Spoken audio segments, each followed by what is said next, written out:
This episode of Podsession is brought to you by TopNaturalHealth.com, your go-to source for nature-based supplements, skincare, and anti-aging products. Visit their site for special promo code pricing on all of the products mentioned in this episode. Now here's your hosts. Okay, let's dive into this. The story of Sarma Melngailis. People know her as the bad vegan, right? It's quite the true crime story, just full of these bizarre twists. Well, absolutely. It's a true crime narrative that's just, well, captivating. Yeah. Because you have this huge shift. Sarma was this celebrated figure. Totally. A star in the whole New York City vegan scene.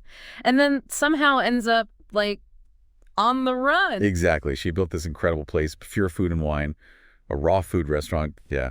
But it was more than just trendy. It felt like a real cultural moment back then. Celebs went there all the time, didn't they? I remember hearing Alec Baldwin met Hilaria there. That's the story, yeah. Huh? And it wasn't just hype. It was listed in New York Magazine's top 100 restaurants, Forbes All-Star New York Eatery for 5 years straight. This was a serious, successful venture. Definitely the real deal. She was at the absolute top, and then boom, it all collapses so publicly, too. So in this deep dive, we really want to get to the heart of this true crime story. What actually happened? We'll look at the timeline, the manipulation, because that seems key, and importantly, Sarma's own take on that documentary about her. Right. And we've got a decent range of sources to draw from. News reports from places like the Daily Mail, Newsweek covering Strangeness. Yeah. Or Shane Fox, as he was known. Yeah, and Sarma's own blog post, which is quite detailed. Plus, her Wikipedia page, people.com on the employee repayment, very well mined, looking at the psychology, even Tax Girl on the legal side. And, of course, the central figure in all this manipulation, this true crime narrative, Anthony Strangeness. Or Shane Fox, the guy making these just unbelievable promises. Wild promises. Okay, so let's set the scene first. The success. Before the crime part, Pure Food and Wine opens 2004. Big hit. Right. Then she expands pretty quickly. One Lucky Duck, the juice bar next door, that was 2005. Then another in Chelsea Market in 2009. Wow, even San Antonio in 2014. And she had cookbooks too, right? 2 vegan ones? Yeah, exactly. It really shows she was a serious entrepreneur. Yeah. Ambitious. Built a recognizable brand. Okay, so a picture of success, but then Anthony Strangeness enters the frame. How did that connection start? It started, believe it or not, on Twitter back in 2011. Then they got married December 2012. That quickly? Seems so. Yeah. And by 2013, he's actually working as a manager in her business. Okay, and that's basically when things start to go south in this true crime case. That's when the cracks really appear, yeah. Fast forward to January 2015, and you have this massive staff walkout.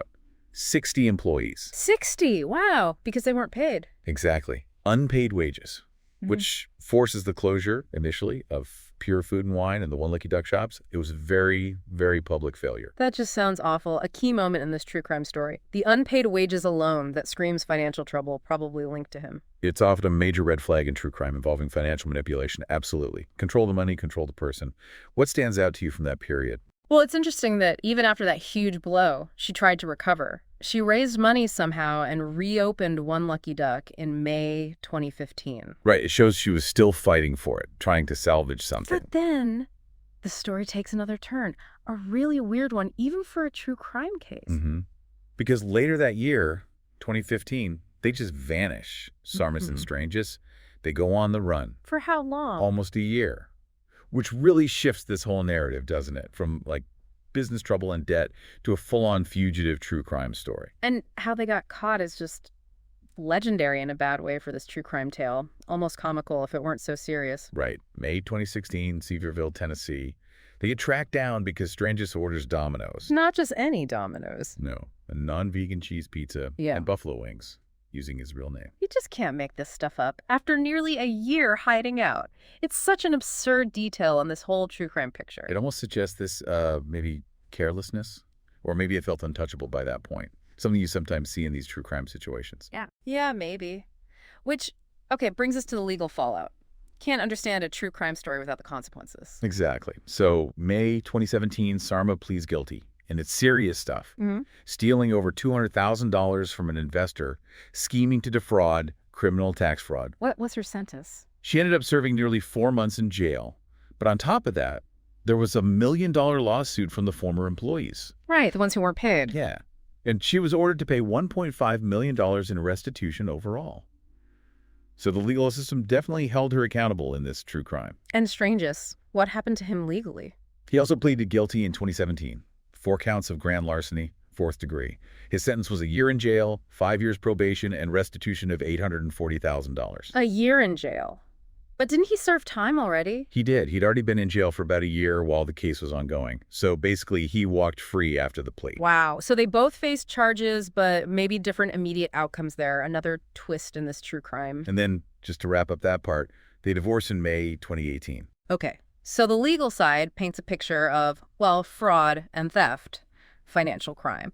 But the why behind it, the manipulation element of this true crime, that's where it gets really mind-bending. Absolutely, because Strangest wasn't just siphoning money. He built this whole elaborate fantasy world. Classic con artist stuff you see in true crime. But what was he telling her?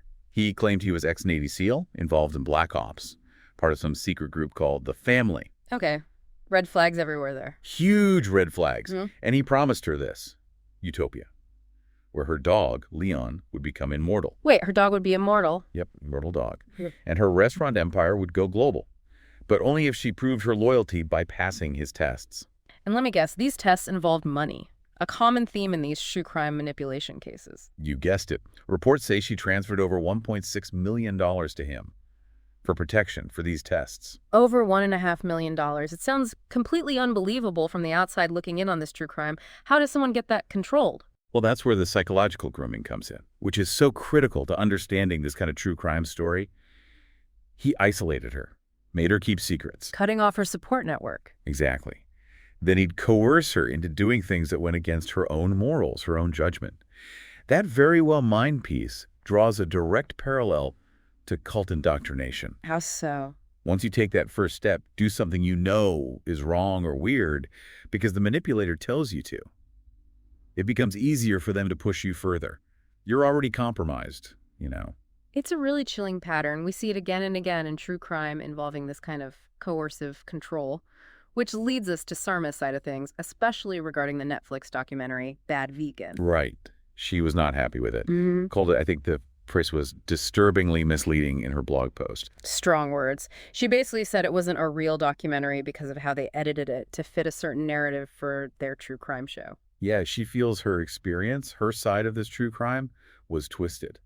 One of her biggest issues was that final phone call shown in the documentary. The one with Strangest. What was the problem there? The editing, she says, made it seem like they were still friendly, like she was laughing about it all with him. She insists that's totally false. So why did she make the call then? According to her blog, the filmmakers basically pushed her to do it. They wanted his voice on tape for their true crime narrative, and she felt pressured into facilitating that. Okay, that's a very different context. What else did she dispute about the documentary's version of this true crime? The whole reason for marrying him. She says the film implied she wanted to marry him, maybe for this fictional money he claimed to have access to. But she says he badgered her into it. Yeah. Relentlessly pressured her. Again, a very different picture of consent and motive in this true crime story. it really highlights how editing can shape perception in true crime documentaries. Did she mention specific things left out? Yes, and this is crucial to her argument. She says it excluded interviews that would have supported her claim of being a victim of coercive control in this true crime. Like who? Dr. Evan Stark. For one, he actually coined the term coercive control. She said he was interviewed and believed her case might have gone differently if his perspective had been included earlier. That seems like a significant omission, if true. Anyone else? She also mentioned Hoyt Richards, someone who had actually been in a cult and could speak to that kind of manipulation. His interview apparently wasn't used either. So she feels key context supporting her victim narrative in this true crime was deliberately cut. That's her argument, yes, that these omissions painted an incomplete, potentially misleading picture of this true crime.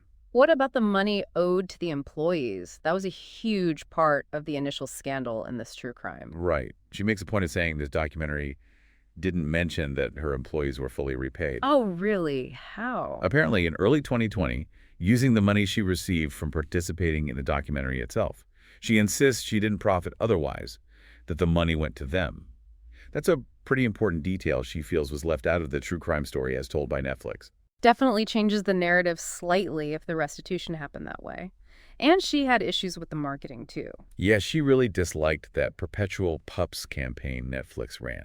Felt it made light of psychological abuse, mocking a key element of her trauma within this true crime. You can see why she'd feel that way. Yeah. It raises big questions about how true crime stories are packaged and sold, doesn't it? Especially when dealing with alleged psychological manipulation. It really does. And that Very Well Mind article we looked at reflects this complexity. It notes how even experts have different takes on Sarma's level of responsibility of this true crime. How so? Well, some question why she maintained contact with strangers for as long as she did, even after things went bad. But others see that continued contact as a classic symptom of the grooming, the lasting effects of that coercive control. It's not clear-cut. Exactly. It's definitely not a simple black and white villain-victim true crime narrative. There are layers and valid questions about her choices, alongside clear evidence of manipulation. The psychological analysis really underscores that ambiguity. So, with all that, this whole true crime saga, what's next for Sarma? Is she trying to move on? It seems like she's explored the idea of returning to the food world. She was on Rachel Ichitel's podcast, Misunderstood, and talked about it. What did she say? Basically that she'd be interested in opening another place, but only if the circumstances were right. Like, a small venture wouldn't cut it, because she still has massive debts, she mentioned, around $6 million. $6 million. Wow. That's a huge hole to dig out of after this true crime ordeal. A massive hole. But it shows she still has that drive, maybe wants to reclaim that part of her identity from before this true crime story took over her life. And didn't the Daily Mail report something more recently, like August 2023? Yeah, they reported she was actively looking for investors, trying to potentially reopen Pure Food and Wine specifically. So the ambition is still there, despite everything that happened in this true crime. It seems so. It suggests a certain resilience, maybe? A desire to rewrite the ending of her story, perhaps?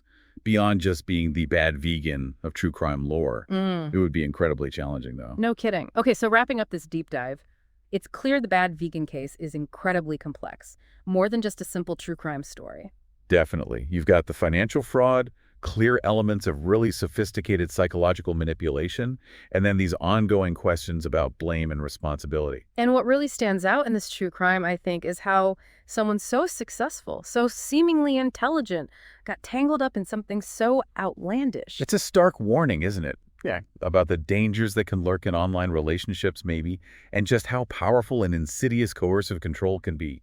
It's a sad theme in many true crime cases. Absolutely. It forces you to ask that tough question. When someone is subjected to that level of intense manipulation, how much responsibility do they bear for the actions they take while under that influence? It's a murky ethical area. There aren't easy answers, especially in true crime situations like this one. Hopefully exploring all these different angles, the timeline, Sarma's perspective, the legal side. Hopefully that gives our listeners a more nuanced view of this particular true crime story. And maybe that leads to a final thought for everyone listening to this true crime deep dive. Now that you've heard the details, the claims of manipulation, the counter-arguments, how does it shape your own view of Sarma Melngailis' culpability in the whole bad vegan affair? Yeah, it's something to think about. Maybe worth looking more into coercive control as a concept, or even rewatching that documentary with some of these points in mind. See if it hits differently. From all of us here at Podsession, thanks for listening. Be sure to subscribe and don't forget to visit our sponsor, topnaturalhealth.com, for special promo code pricing on all of the products mentioned in this episode. See you next time.